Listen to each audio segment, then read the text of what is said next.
मैं बात करने जा रही हूँ आज सच्चिदानंद हीरानंद वात्स्यायन अज्ञे जी की औपन्यासिक कृति शेखर एक जीवनी। शेखर एक जीवनी अज्ञे जी का एक चर्चित उपन्यास है जिसको 2 भागों में बांटा गया है। पहले भाग का प्रकाशन 1941 में हुआ था और दूसरे भाग का प्रकाशन सन 1940 में हुआ था। यह अज्ञे जी की एक ऐसी औपन्यासिक रचना है जिसे जीवनी प्रधान मनोवैज्ञानिक उपन्यास कुछ लोगों ने माना है। स्वयं अज्ञे भी इस बात को स्वीकार करते हैं। वो कहते हैं कि शेखर एक जीवनी एक अधूरी जीवनी है। इस उपन्यास का तीसरा भाग भी उन्होंने लिखा था, परंतु वे उसमें कुछ संशोधन करना चाहते थे और कर नहीं सके, इसलिए ये छप नहीं सका।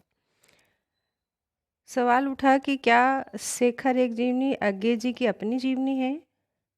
तो स्वयं अज्ञे जी ने कहा कि मैं फिर कहता हूँ कि आत्म घटित ही आत्मानुभूत नहीं होता, पर घटित भी आत्मानुभूत होता है। यानी वे कहना चाहते हैं कि जो मैंने स्वयं अनुभव किया ज़रूरी नहीं कि ये मेरा ही अनुभव हो, ये किसी और का अनुभव भी हो सकता है जिससे मैं परिचित रहा। शेखर एक उपन्यास का जो केंद्रीय पात्र है वो शेखर ही है। मृत्यु से पहले अपने बीते हुए जीवन के कुछ पलों को वो याद करता है और याद करते हुए सोचता हुआ आगे चलता है। यह कहानी ऐसे ही आगे बढ़ती है। शेखर एक क्रांतिकारी युवक है जिसे फांसी की सज़ा सुनाई गई है और फांसी से पहले ही वो जीवन के अंतिम रात्रि में अपने बीते जीवन को याद करता है। शेखर एक जीवनी 2 भागों में बटा है। इनमें से पहले भाग का नामकरण किया गया है उत्थान और दूसरे भाग का नाम है संघर्ष।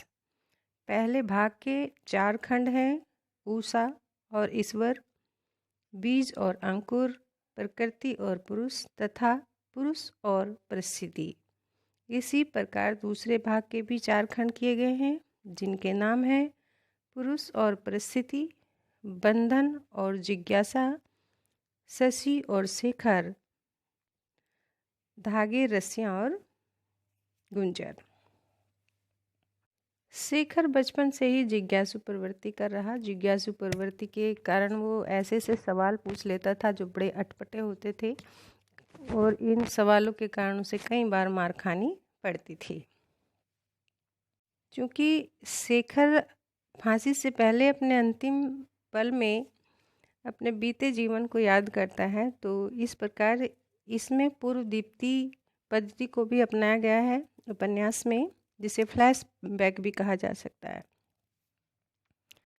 अज्ञे जी की कृतियों में व्यक्तिवादी जीवन दर्शन का समावेश होता है। उनके उपन्यास मनोवैज्ञानिक कोटि के हिंदी उपन्यासों में अग्रण्य हैं।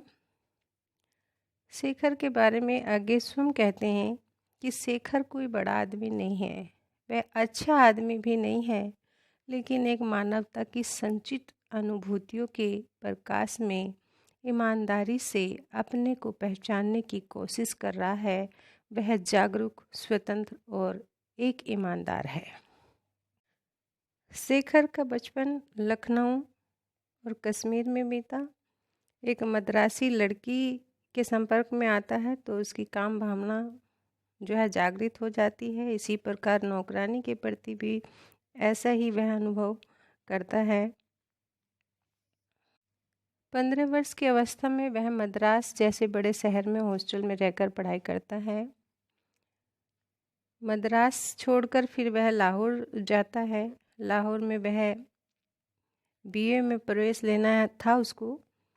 वहाँ उसकी मौसी विद्यावती है और उनकी बेटी शशि भी है। तो वहाँ शेखर का परिचय शशि से होता है। इस प्रकार शेखर एक जीवनी जीवन के गहरे अनुभव से परिचित कराती हुई पूर्ण होती है। धन्यवाद।